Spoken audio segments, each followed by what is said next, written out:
जी आप तो हिंदू हैं, कितना दल के साथ काम किए हैं, मुसलमान तो पूछेगा ही, उसको आप पर कैसे भरोसा होगा। लेकिन हम तो मौलाना हैं, हम लेकिन 2 वर्ष पहले। नमस्कार, मैं हूं आदम परवेज और आप देख रहे हैं आप तक देश की आवाज। प्रशांत किशोर होटल रॉयल बिहार फुलवारी शरीफ पहुँचे। उनका जमकर स्वागत हुआ। लोगों ने उनके भाषणों को सुना और लोगों में काफ़ी उत्साह देखने को मिला। एक नया बिहार बनने की तैयारी में है।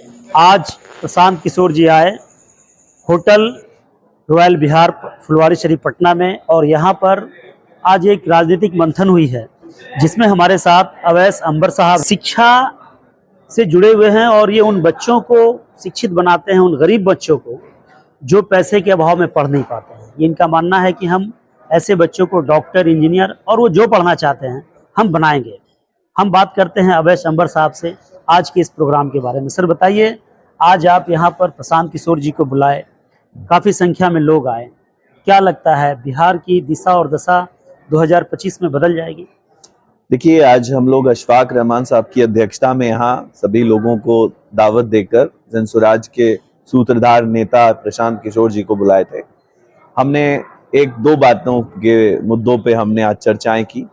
एक कि मुसलमान क्यों उनके साथ आए, कैसे आए, क्यों मुसलमान नौजवान अभी तक उन सवालों के घेरे में है, उस पर एक चर्चा हुई। दूसरी, 1 तारीख को पूरे बिहार के 25,000 से ज्यादा मुसलमान बाबू सभागार में जमा हो रहे हैं, उसकी एक दावत भी दी गई यहाँ से।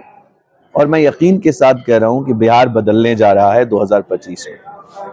एक बात बताइए सर, एक समय था कि पूरा मुसलमान का हुजूम लालू प्रसाद यादव की तरफ था, लेकिन क्या लालू प्रसाद यादव ने मुसलमानों के लिए अब तक क्या ऐसा कर पाए जिससे मुसलमानों का भला हुआ हो? देखिए, जब लालू प्रसाद जी को हम लोगों ने समर्थन दिया था तो वो वक्त कुछ और था, और हमने उनको 35 साल समर्थन किया। अपने विधानसभा की अगर मैं बात करूं तो हमारा विधानसभा 216 जहानाबाद का है। हम उस विधानसभा से इसको काउंट करते हैं कि हमने सभी परिवार के लोगों ने, हमारे बड़े बुजुर्गों ने लालू प्रसाद का हाथ थामा।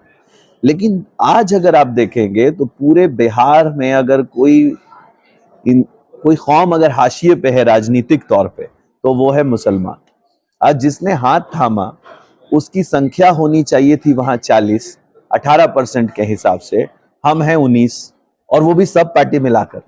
स्थिति बहुत खराब है हमारी राजनीतिक। अगर हम इतने कमजोर तरीके से अपना नंबर्स को विधानसभा भेजेंगे तो हमारे खिलाफ कई कानून लाए जा रहे हैं, हमारे खिलाफ अभियान चल रहा है, हमारे कई लोगों को जो टीचर में बहाली को लेकर के उनकी आवाज उठा रहे हैं, उनके ऊपर प्रताड़ित हो रहे हैं वो सड़कों पर।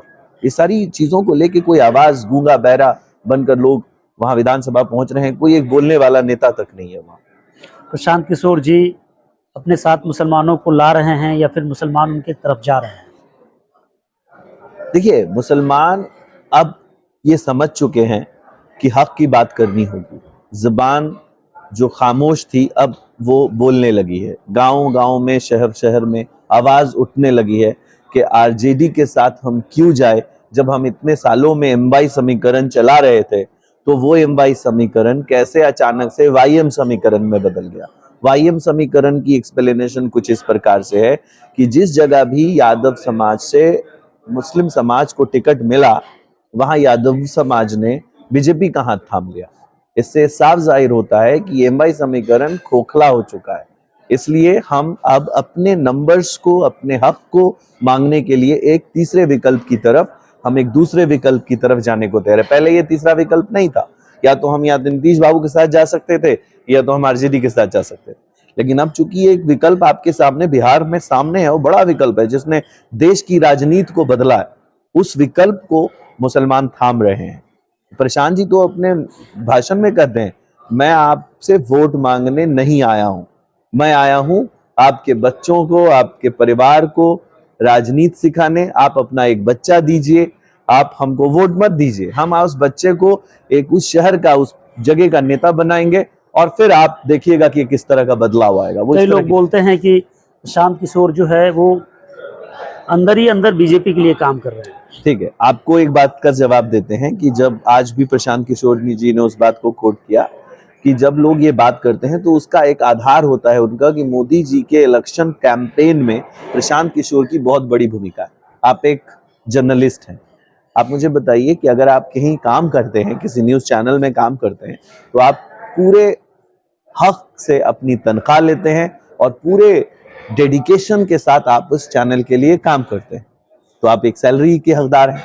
जब आप अपने छोटी सी सैलरी के लिए 50,000 1 लाख रुपए की तनख्वाह के लिए पूरे ईमानदारी से काम करते हैं, तो Prashant ji was a consultant on that time for Modi ji. उन्होंने इलेक्शन कैंपेन का, उनकी कंपनी ने एक टेंडर लिया, एक प्रोजेक्ट लिया और उस प्रोजेक्ट को पूरी ईमानदारी से करके दिखाया। अब लोगों के दिमाग में नहीं, उस वक्त प्रशांत किशोर जी कोई नेता नहीं थे।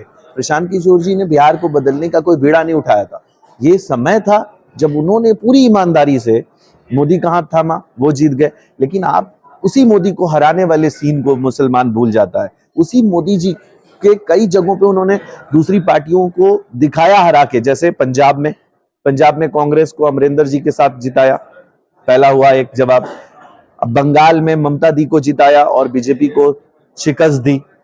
आज कर्नाटका में उन्होंने बेहतरीन परफॉर्मेंस दिया। ऐसे कम से कम 7 राज्य 8 राज्य ऐसे हैं जहां पे प्रशांत जी के खुद जीत का झंडा लेने के बाद चीफ मिनिस्टर बोलते हैं कि अगर प्रशांत जी नहीं होते तो शायद ये इलेक्शन कैंपेन हम उतना अच्छा बेहतर नहीं कर पाते और हम जीत नहीं पाते। क्या बिहार की सारी मुसलमान, बिहार की पूरी मुसलमान प्रशांत किशोर जी के साथ आ भी जाएंगे?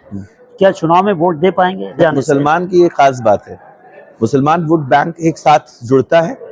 जब मुसलमान वोट बैंक अगर एक साथ जुड़कर अगर प्रशांत जी के साथ खड़ा होता है तो पूरे बिहार में इकलौती किसी बिना पार्टी के समर्थन के बगैर सरकार बनाने से प्रशांत जी को कोई नहीं रोक सकता। सिर्फ मुसलमान के वोट देने से सरकार बन जाएगा या और सभी दलों, सभी? मैंने ऐसा नहीं कहा, मैंने कहा मुसलमान भी अगर वोट देता है तो। और सिर्फ आपको अगर ये बता दें कि क्या दूसरी पार्टियां जिस तरह उनके बारे में कह रही हैं कि आप पहले अपना नंबर्स लेके आइए, अपने हिंदू धर्म आपके साथ है कि नहीं, मैं इसका जवाब ऐसे देता हूं कि 4 बार बापू सभागार भरा गया, उसमें चारों बार में बहुत तो 600-800 मुसलमान होंगे, पूरे सभागार में 800-900 मुसलमान होंगे, तो वो दूसरे जो 12,000 लोग थे वो क्या मुसलमान थे? ये भीड़ कहां से उठल के आ रही है? सिंपली अगर ये औरतों की भीड़ पहली बार बाबू सभागार 12,000-15,000 औरतों से अंदर और 10,000 औरतों से बाहर भर दिया गया, उसमें कितनी बुर्का वाली औरतें थी?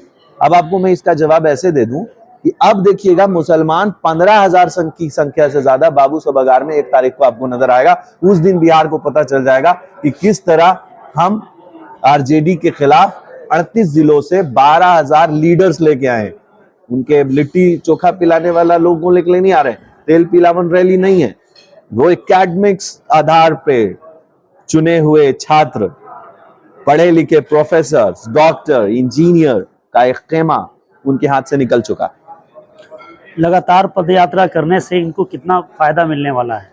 पद यात्रा एक मैसेज है, पैगाम है कि गांधी जी जब पद यात्रा करके देश बदल सकते हैं तो प्रशांत जी ने उसी रास्ते को अख्तियार किया। आपको एक सवाल, एक और भी चीज आपने अच्छा किया बताया, जैसे कुछ लोगों ने पद यात्रा पे भी सवाल उठाया। भाई आप जिस इंसान को बीजेपी की बी टीम बोल रहे हो वो एक गांधीवादी व्यक्ति है, पद यात्रा करते हैं, 2 अक्टूबर को पार्टी रजिस्ट्रेशन करते हैं। 2 अक्टूबर को पार्टी रजिस्ट्रेशन का मतलब साफ हो जाता है गांधी जयंती। गांधी जयंती के दिन जो अपनी पार्टी को रूपरेखा देता हो वो आरएसएस का प्रवक्ता नहीं हो सकता, वो आरएसएस की विचारधारा का व्यक्ति नहीं हो सकता, वो आरएसएस के साथ खड़ा नहीं हो सकता, गांधी की विचारधारा का व्यक्ति है। इसीलिए उन्होंने गांधी जी की राह पर काम शुरू कर दिया है। चलिए, बहुत शुक्रिया आपका हमसे बातचीत करने के लिए। अवैस अंबर साहब जो प्रशांत किशोर के साथ हैं और प्रशांत किशोर जी लगातार पद यात्रा करते हुए इन्होंने और गांधी जी के जयंती के दिन ही इन्होंने अपने पार्टी का रजिस्ट्रेशन कराया। इसे साफ मैसेज है कि गांधी जी के पद चिन्हों पर प्रशांत किशोर जी चल रहे हैं और मुस्लिमों के बीच लगातार जा रहे हैं, उनको ये समझाने की कोशिश कर रहे हैं कि आपका मुस्तकबिल बदलने वाला कोई है तो प्रशांत किशोर है। आपने जिस पे भी भरोसा किया उनका भरोसा कहीं ना कहीं टूट चुका है। मैं आदम परवेज, आप तक देश की आवाज़ के लिए फुलवारी शरीफ, पटना से।